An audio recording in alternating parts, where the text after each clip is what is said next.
नमो अरहन्ताणं नमो सिद्धाणं नमो आयरीयाणं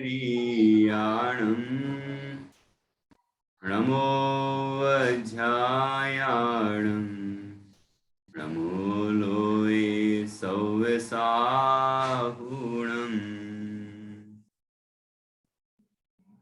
मंगलम भगवान वीरो मंगलम गौतमो गणी मंगलम कुंद कुंदाद्यो जैन धर्मोस्तु मंगलम सर्वमंगल मांगल्यम सर्वकल्याणकारकम प्रधानम सर्वधर्माणां जैनम जयतु शासनम जैनम जयतु शासनम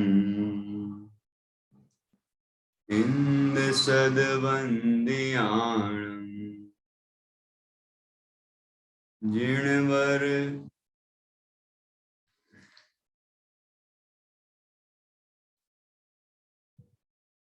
देहुवण इंद सदवंदियाणं देहुवण हिद मधुर विसदव काणम् अन्तातीद गुणाणं नमो जिणाणं जिद भवाणम्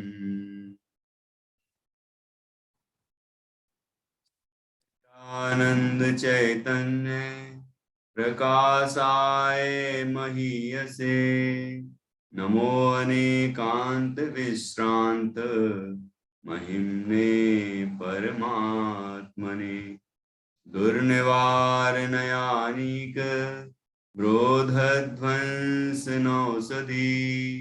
स्यात्कार जीविता जिया जैनी सिद्धांत पद्धति। आचार्य श्री कुंद देव द्वारा रचित यह पंचास्तिकाय संग्रह नामक परमागम है। इसके मंगलाचरण पर हमने कल चर्चा की है। प्रथम 2 गाथाओं में मंगलाचरण किया है।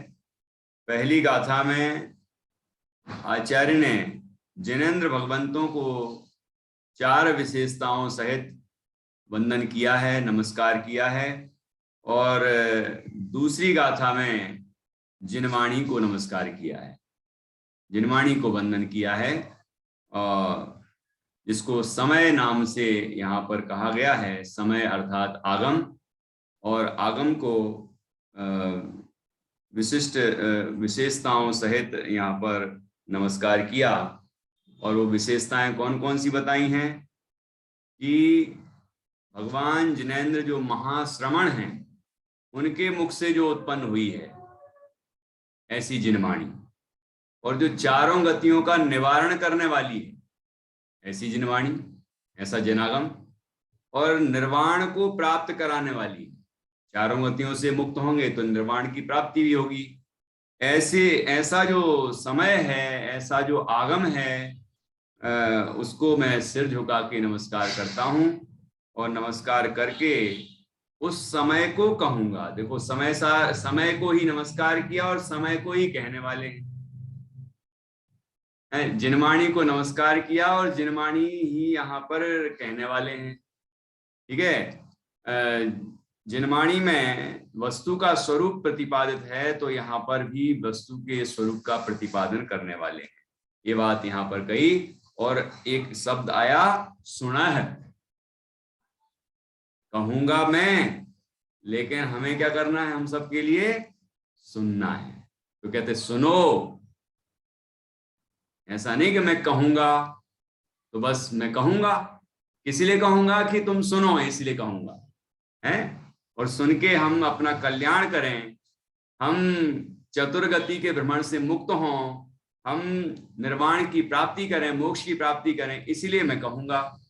ठीक है, और इसी उद्देश्य से तुम सब सुनो, इस तरह आचार्य हमसे कहते हैं। तो हम सब इसी दृष्टि से सुनेंगे। मतलब हमें भी ये भावना होना चाहिए कि हमें चारों गतियों के दुखों से मुक्त होना है। हमें इसीलिए नहीं सुनना है कि हम एक ग्रंथ और अपने क्षयोपम में जोड़ लेंगे, है ना, कि एक ग्रंथ का और हमने अच्छा अभ्यास कर लिया, उसकी कुछ गाथाएं याद हो गई। ऐसा नहीं। इसलिए सुनना है कि हम चतुर्गति के भ्रमण से मुक्त हों और मोक्ष की प्राप्ति हो। ठीक है, हम अपने को जानेंगे, पहचानेंगे, जैसा आगम में बताया है वैसा ही आत्मा है, वैसी ही वस्तु है, और वैसा हम जान के हम उस स्वरूप को प्रकट करेंगे तो हम चतुर्गति के भ्रमण से छूटकर मोक्ष को प्राप्त कर लेंगे। द्रव्य संग्रह का स्मरण मुझे बार बार आता है। उसमें जो प्रयोजन की चर्चा की है बड़ी गजब की है कि ग्रंथ का क्या प्रयोजन है वहां बताया।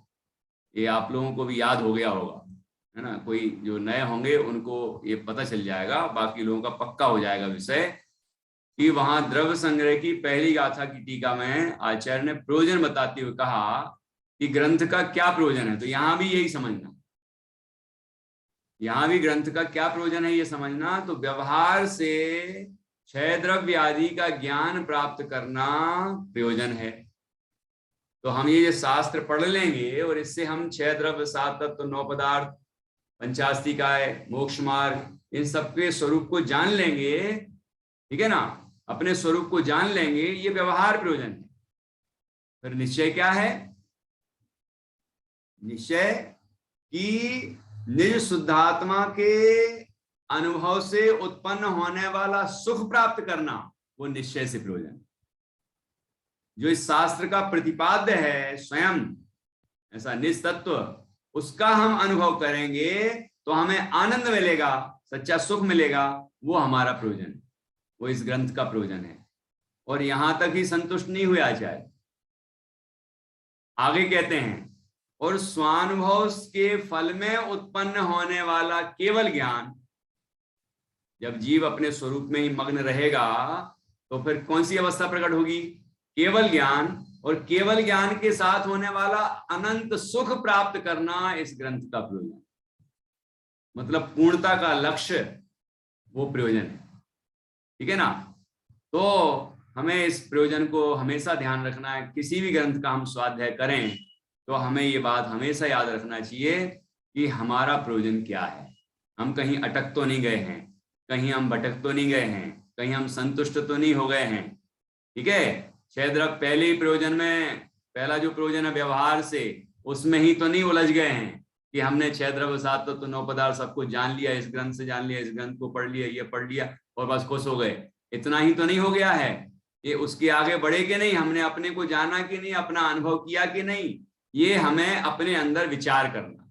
ठीक है, और यदि हमने अनुभव कर लिया है, आत्मानुभूति हो गई है, आनंद मिल गया है, तो अभी संतुष्ट नहीं होना है। क्योंकि कुछ लोग भले ही उनको अनुभव नहीं हुआ होगा लेकिन कहते हैं मुझे अनुभव हो गया, मेरा काम तो सारा हो गया। जिसका सारा काम हो गया मतलब वो भगवान बन गया। कृतकृत्य अभी आया था ना,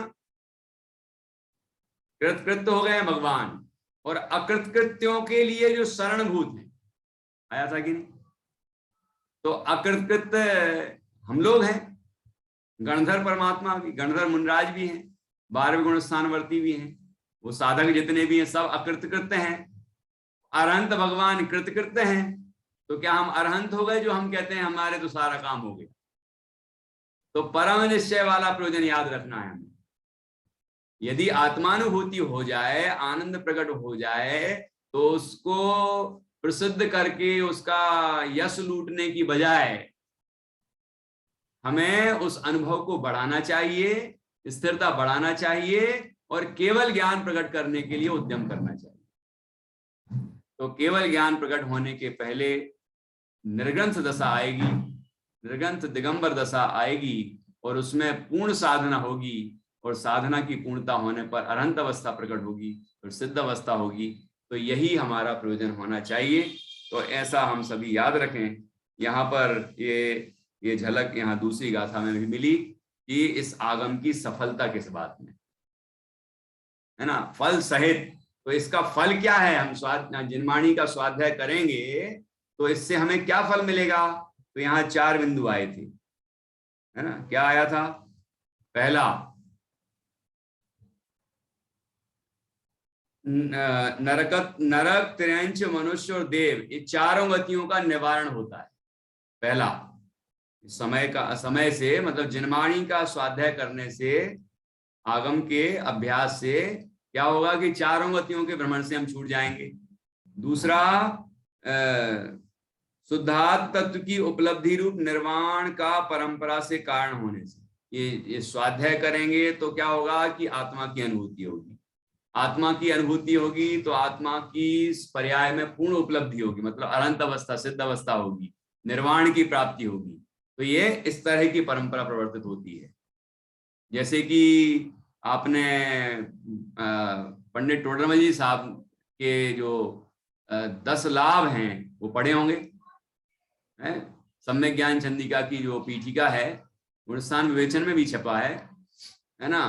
वो 10 लाभ बहुत प्रसिद्ध है ना, कि जिसके अभ्यास से, शास्त्राभ्यास से, देखो शास्त्राभ्यास की महिमा, जिसके अभ्यास से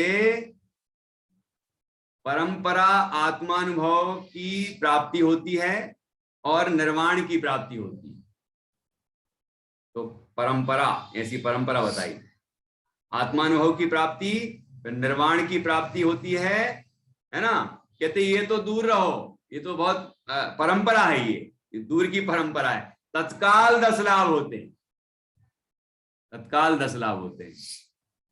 हमने अपन ने जो गीत कुसुम में लिखी है ना, उसमें ये 10 लाभ और जो पूरा ये भाव है उसको एक कविता में, गीत में बना दिया, जिससे बच्चे गीत गा गा के याद कर लें, है ना।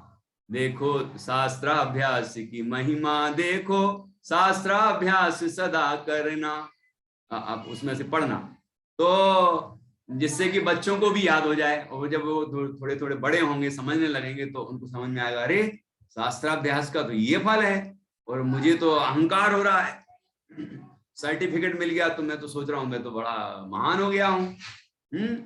तो फिर एकदम याद आएगा, अरे ये होना था, मान का तो अभाव होना था, हमें तो मान ही होने लगा, है ना। तो ऐसा याद रखना चाहिए। तो यहाँ पर दूसरा लाभ क्या बताया कि ये शुद्धात्म की उपलब्धि रूप निर्वाण का परंपरा से कारण है, ये जिनवाणी आगम। तो तीसरा बताया परतंत्रता निवृत्ति जिसका लक्षण है, परतंत्रता से निवृत्ति हो जाती, समस्त तरह की परतंत्रताएं दूर हो जाती हैं, सारी पराधीनताएं छूट जाती हैं। ये चतुर्गति की पराधीनता, कर्मों की पराधीनता, शरीर की पराधीनता, परिवार की पराधीनता, जो भी पराधीनताएं हैं संसार में, पराधीन ही है संसार, तो सब छूट जाता है।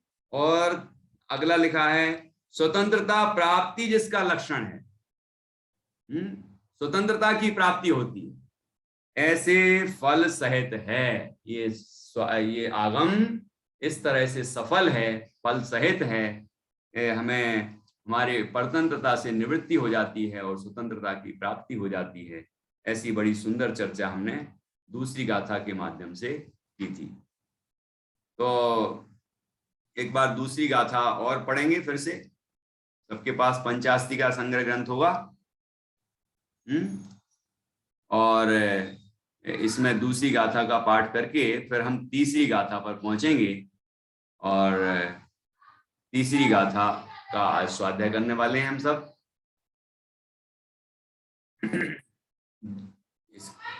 तीसरी है, दूसरी पढ़ना है, ये भी मंगलाचरण है इसलिए ये भी पढ़ना है ना। समण मुहुगदमठम चदुगदी निवारणम सणे वाणम ऐसो पणमीय सिरसा समय मियम सणह वो छामी। इस तरह यहाँ हमने अभी दूसरी गाथा का रिवीजन किया, और अब हम तीसरी गाथा की ओर बढ़ते हैं।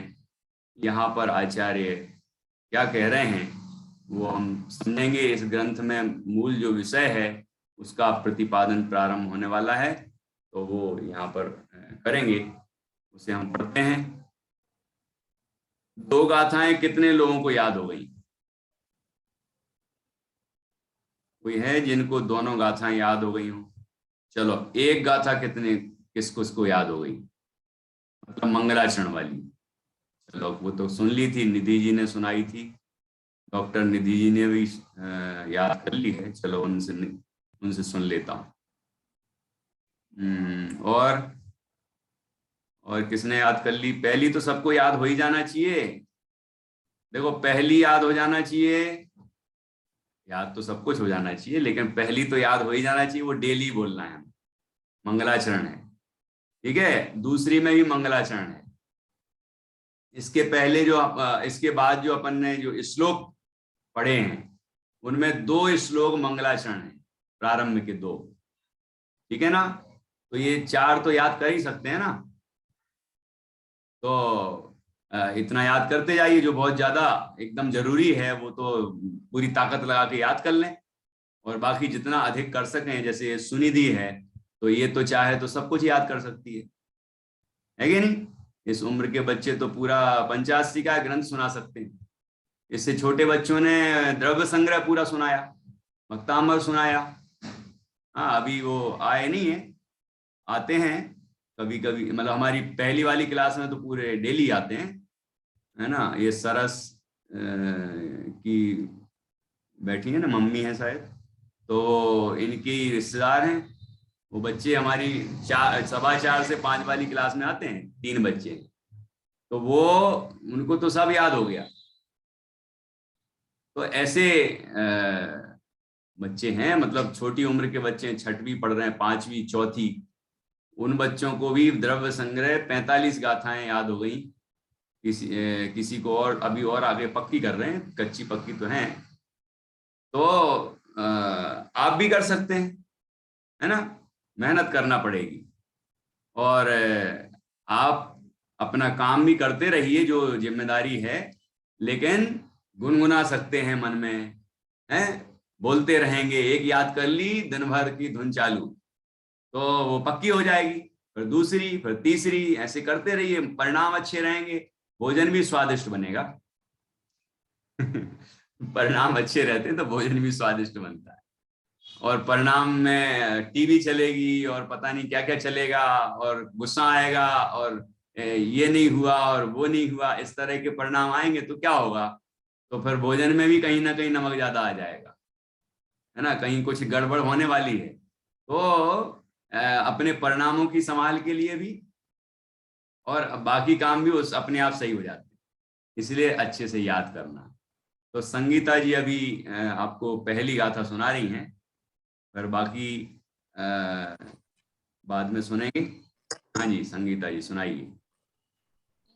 सदवन्दियानं द्युवनहितमधुरविषयवक्कानम् अनन्तातिगुणानं नमो जिनानं जिद्भावानं। 3 गलतियां हुई हैं, कौन बताएगा क्या गलती हुई? निधि जी बताइए।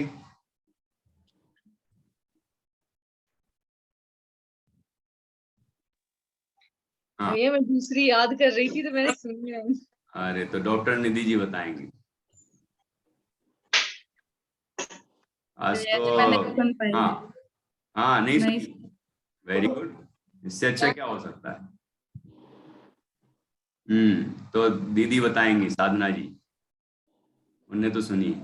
कि वो याद कर ली, मैं ये सुनती रह गई। वाह वाह, सब आराधना में लगे हैं, ठीक है। मेरे ख्याल से ये बक्काणम में थोड़ी भूल शायद हुई थी। बक्काणम ये है ना, सद बक्काणम में कुछ यहाँ पे थोड़ा सा कुछ हुआ था। और किसी को समझ में आया क्या कि क्या गलती हुई है? भावानम बोले हम, भवानम की जगह। हाँ, देखो खुद ही बता रही वो। भावाणम, जैसे दीदी ने बोला था ना पहले दिन, भावाणम है, तो भवाणम है वो, है ना? भवाणम। और हाँ, बताइए। सदवंदियाणम, और आगे त्रिभुवन हिद विषय बोल दिया आपने, विशद है, अच्छा, विशद वक्काणम, ठीक है, वक्काणम ठीक बोला, विषय बोल दिया विशद की जगह। ख्याल आया आपको? अब अनतातीत नहीं है, अंतातीत आधा ना है वो, अनंत ना पूरा नहीं है, अनतातीत ऐसा नहीं, अंतातीत, अंतातीत, तीद, हाँ, अंतातीत गुणाणम जिद भवाणम, तो तीन हो गए, भवाणम तो आपने खुद ही बता दिया है ना।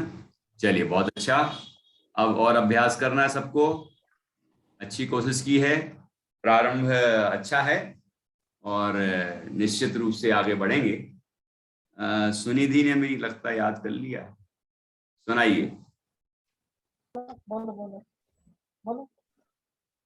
इन्द्रसद्वन्द्यानं तिरुमणिनिजमधुरविसर्जपक्काणं अन्तातीतगुणानं नमो जिनानं जिह्वाणं। जिद भवान, ठीक, बहुत अच्छा, बहुत अच्छा।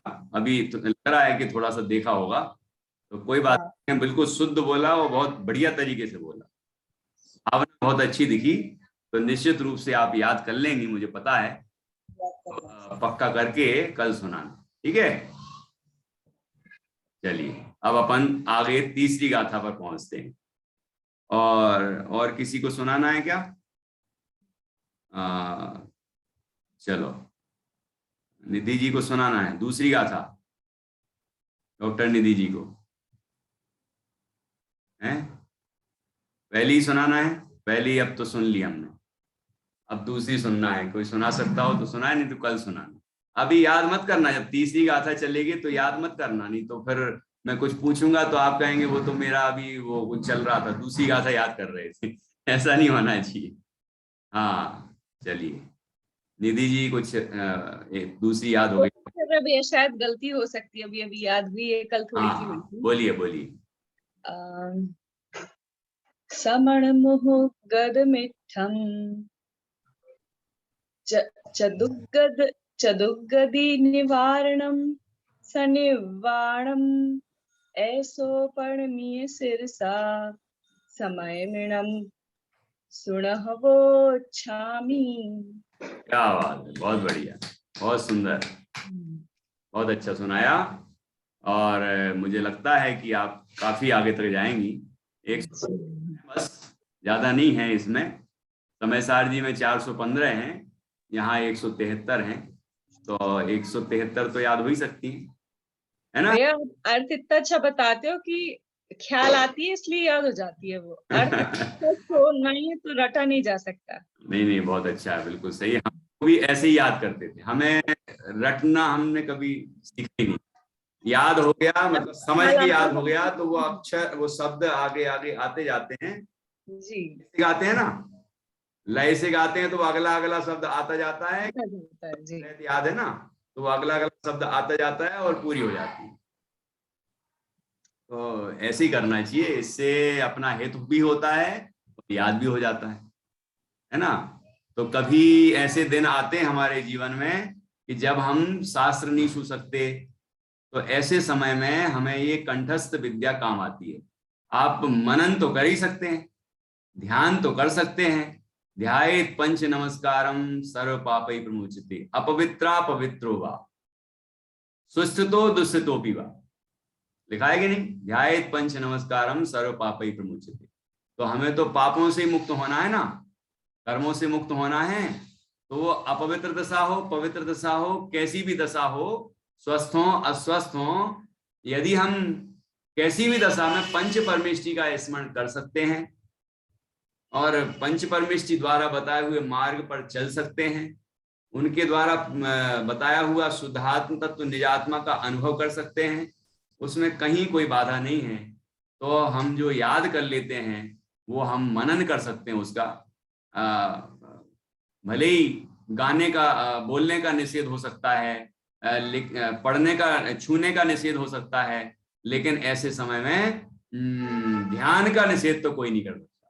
चिंतन का, विचार का, अपने परिणामों को शुद्ध रखने के लिए ये सब हम कर सकते हैं तो कंठस्थ करना चाहिए।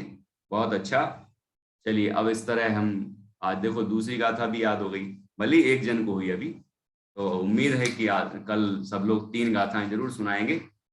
तो अब तीसरी गाथा पर पहुंचते हैं हम, और सब गाथा पर ही ध्यान देंगे, है ना।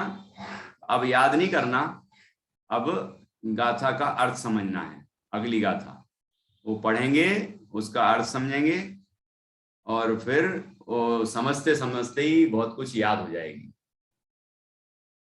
समवाओ पंचण्हम्, समवाओ पंचण्हम्, समुत्ति जिणुत्तमेहि पण्णतम्, समुत्ति जिणुत्तमेहि पण्णतम्, सोचेव हवदि लो, सोचेव हवदि लो, तत्तो अमियो अलोकम, तत्तो अमियो अलोकम। फिर से, समवाओ समवाओ पंचण्हम्,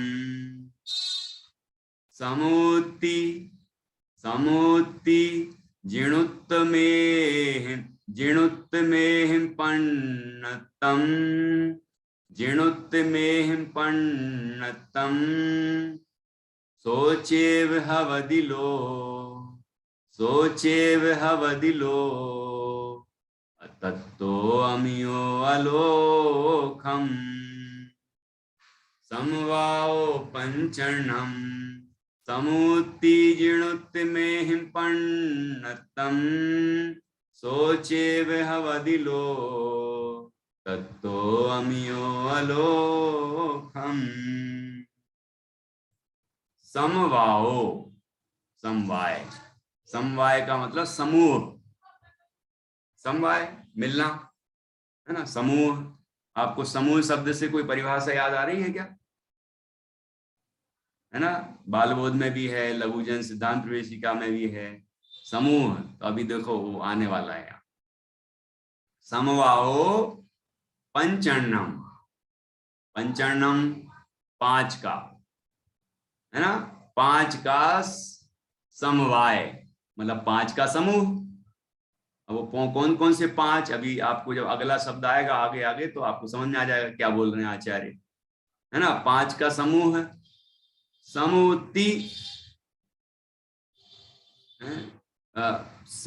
समुत्ति अर्थात समय, समुत्ति समुत्ति जिणुत्तमेहि पण्णतम्, जिणुत्त अर्थात जिनेंद्र भगवान के द्वारा उक्त, पंचण्णम् पण्णतम् प्रणीत, ठीक है, मतलब उनके द्वारा कहा गया, ठीक है। और ये समुत्ति अर्थात समय, ये 5 का समवाय जो समय में बताया है वो जिनेंद्र भगवान के द्वारा प्रतिपादित है। सो चेव हवदि लो, तो वो लोक है, मतलब ये जहां पाए जाते हैं वो लोक है। तत्तो अमियो अलोकम, हम का मतलब आकाश होता है ना, खा शब्द आकाश का वाचक होता है ना, का शब्द आत्मा का वाचक होता है। ऐसे प्रयोग हैं संक्षिप्त, ये बीजाक्षर कहलाते हैं। तो खम जैसे खेचर बोलते हैं ना, खेचर, ये खा से ही तो खे बना है, खेचर मतलब आकाश में विचरण करने वाले, तो ख का मतलब आकाश होता है। तो ऐसे अलोक आकाश है वो। तत्तो अमियो अलोकम, वो मतलब जिसकी सीमा नहीं है, असीम अलोक आकाश है। जहां तक ये द्रव्य हैं वहां तक तो लोकाकाश है, और बाकी जो है वो अलोकाकाश है। अब देखते हैं कि अपन ने ठीक अर्थ किया है कि नहीं। इसका अर्थ नीचे दिया है अन्वयार्थ में, 5 अस्तिकाय का समभाव पूर्वक निरूपण, समवायो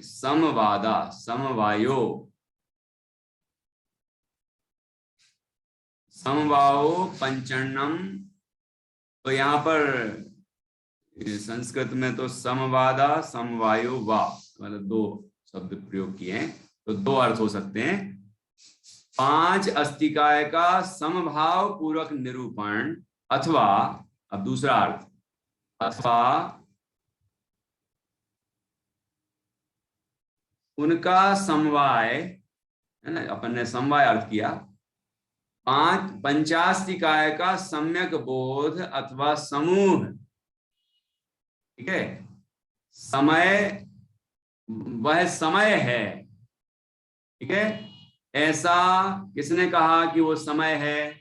5 अस्तिकायों का सम्यक बोध होना, 5 अस्तिकायों का ज्ञान होना, सम्यक ज्ञान होना वो समय है, ऐसा जिन वरों ने कहा है वही लोक है। सच एव लोका भवति, वही लोक है, 5 अस्तिकाय के समूह जितना ही लोक है, ठीक है।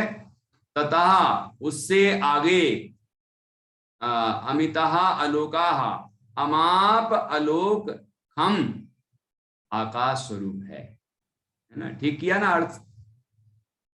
अब इसमें 2-3 और अर्थ कर दिए हैं साथ में कि समवाय का अर्थ देखो, समवाय का एक अर्थ तो समूह है, दूसरा सुनना सम प्लस अय, नहीं अवाय, सम प्लस अवाय। तो सम का मतलब सम्यक और अवाय का अर्थ है ज्ञान। अवाय धारणा नहीं होता, अवग्रह या अवाय धारणा, तो अवाय वो ज्ञान ही तो है, मतलब निर्णय रूप ज्ञान।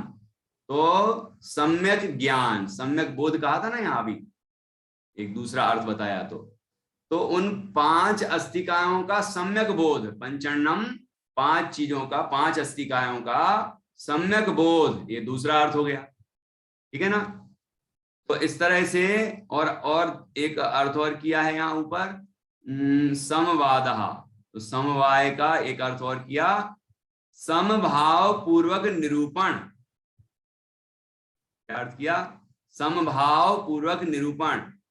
कि कोई ये नहीं सोचना, किसी को ये नहीं सोचना चाहिए कि ये 2-3 तरह से अर्थ क्यों कर रहे हैं, कि सबका प्रयोजन तो अच्छा ही सही पुष्ट हो रहा है ना, इसलिए कोई समस्या नहीं अर्थ करने में। देखो जब हम ये अर्थ करेंगे 5 का समवाय, 5 अस्तिकाओं का समवाय, तो ये वह समय है, ये भी ठीक है। 5 अस्तिकाओं का समता पूर्वक, समभाव पूर्वक निरूपण, वह समय है। तो शास्त्र आगम में इन 5 का समता पूर्वक निरूपण किया, समभाव पूर्वक, भेदभाव पूर्वक नहीं किया, समभाव पूर्वक किया, मतलब सभी का, 5ओं का निरूपण किया है, यथार्थ निरूपण किया है, जैसा है वैसा निरूपण किया है। जो निज है उसको निज रूप, जो पर है उसको पर रूप निरूपण किया है, तो सही तो निरूपण किया है, ठीक है ना। और क्या अर्थ किया एक और, कि सम प्लस अवाय, मतलब सम्यक ज्ञान, सच्चा ज्ञान, सच्चा बोध, तो ये भी ठीक है। 5 अस्तिकाओं का सच्चा बोध, सच्चा ज्ञान, वो समय है अर्थात आगम है, ठीक है। ऐसा आगम किसने बताया? जिसमें 5 अस्तिकाओं का निरूपण है, जिसमें वस्तु के स्वरूप का निरूपण है। तो यहां लिखा आगे कि वो जिनेंद्र भगवंतों ने बताया है, ठीक है। अब वो 5 अस्तिकाएं जहां तक पाए जाते हैं, अभी एक को गौण किया है, नहीं तो आप कहने लगो कि वो काल द्रव्य की बात क्यों नहीं की, वो नहीं है क्या यहाँ लोक में? कि है, अभी पंचास्तिकाय की चर्चा चल रही है, इसलिए 5 की ही मुख्यता है। कि जहां तक ये द्रव्य हैं 5 अस्तिकाय पाए जाते हैं, वहां तक के आकाश को तो लोकाकाश कहते हैं, या वहां तक तो कहते हैं लोक है ये। लोक्यंते दृश्यंते जीवादि द्रव्याणी इति लोकः, ये द्रव्य संग्रह में आया था टीका में, याद है निधि जी, डॉक्टर निधि जी को, है ना। लोक्यंते दृश्यंते जीवादि द्रव्याणी इति लोकः, जहां जीवादि द्रव्य दिखाई दें, जहां जहां तक पाए जाएं, उसको कहते हैं लोक, ठीक है। तो और वहां है तो तत्तो पर्दो अलोकुत्तो, कि उसके आगे जो है उसको क्या कहते हैं, अलोक आकाश। तो यहां भी आया तत्तो अमियो अलो तत्तो अमियो अलोकम, ठीक है ना। उससे आगे का जो है आकाश उसको कहते हैं अलोक। जो आकाशी आकाश है उसके आगे का उसको कहते हैं अलोक, ठीक है। तो अलोक आकाश हो गया, वो अलोक है। वो लोक क्या है, जहां तक जीवादि द्रव्य है। अलोक क्या है, बाकी सब, बाकी उसके बाहर का जो है। ये प्रतिष्ठा की मम्मी दिखा रही थी अभी, दीपा जी, वो 3 लोक का आकार दिखा रही थी कि वो लोक है ना, वो उसके आगे का अलोक है। क्यों प्रतिष्ठा, है ना। हमारे बच्चे पाठशाला के बच्चे हैं ना, उनसे बोलो कि लोकाकाश का आकार बताओ, 3 लोक का आकार, तो जल्दी से खड़े हो जाते हैं, कमर पर हाथ रखते हैं और पैर फैला के खड़े हो जाते हैं। तो छोटे छोटे बच्चे भी खड़े होते हैं। आप पुरानी हमारी रिकॉर्डिंग देखो पाठशाला की, बच्चे कितने मजे से सब सीखते हैं, ठीक है ना। तो ऐसे वो अलोक है, ये लोक वो अलोक। तो जहां तक 6 द्रव्य हैं, यहाँ पर 5 अस्तिकाय की बात की, तो ये द्रव्य हैं, अस्तिकाय हैं, वहां तक लोक, उसके आगे का अलोक, ठीक है। केवल आकाश ही आकाश है वहां पर। चलिए अब अपन टीका पे आते हैं। कितना ख्याल में आ गया सभी को? एक बार गाथा पढ़ें वापिस। दीदी कुछ पूछना है, कुछ बताना हो तो बता भी सकते। नहीं, ये जो 5 अस्तिकाय को लिया ना लोक में, तो काल द्रव्य भी तो आ गया उसी में। काल द्रव्य कैसे आया? काल अस्तिकाय में नहीं आएगा, पर लोक में तो आएगा। हाँ, लोक में आएगा, इसका निषेध नहीं है, लेकिन पर यहाँ 5 ही लिख रहे हैं ना कि 5 लोक में है। ये 5 का हाँ, समूह जो है वो लोक है, तो हाँ, इसमें फिर काल को कैसे लेंगे? काल को कैसे लेंगे, बिल्कुल नहीं ले रहे हैं। हमने कहा कि गौण कर दिया यहाँ पर, हाँ, ये पंचास्तिकाय का प्रकरण है, इसलिए काल को यहाँ गौण कर काल को दिया गौण कर दी। है ना। और कहा है कि 5 अस्तिकाय जहां तक पाए जाएं वो लोक है, और उसके आगे जो केवल आकाश है वो अलोक है, ऐसा कहा यहाँ, है ना। तो उसको गौण कर दिया। हमारे यहाँ स्यादवाद है और मुख्य गौण की व्यवस्था है, तो उससे कोई हमको समस्या नहीं आएगी। हाँ जी, इसके आगे अपन टीका पढ़ेंगे। तो अपना अभी समय, इसका समय, जूम का समय खत्म होने वाला है। आप फिर से जुड़ जाना, अपन टीका पढ़ेंगे, सरल है इसकी टीका, तो वो और कर लेंगे। फिर कल अगली गाथा लेंगे, ठीक है ना। फिर छठी गाथा तो बहुत जोरदार आने वाली, बहुत प्रसिद्ध भी है, वो आएगी, ठीक है। अभी देखिए टीका, यहाँ इस गाथा में शब्द रूप से, ज्ञान रूप से और अर्थ रूप से, शब्द समय, ज्ञान समय और अर्थ समय, ऐसे 3 प्रकार से समय शब्द का अर्थ कहा है, तथा लोक अलोक रूप विभाग कहा है। ये कहा है ना अभी गाथा में, ठीक है। ये 3 तरह से कहा है। कौन कौन से 3 तरह?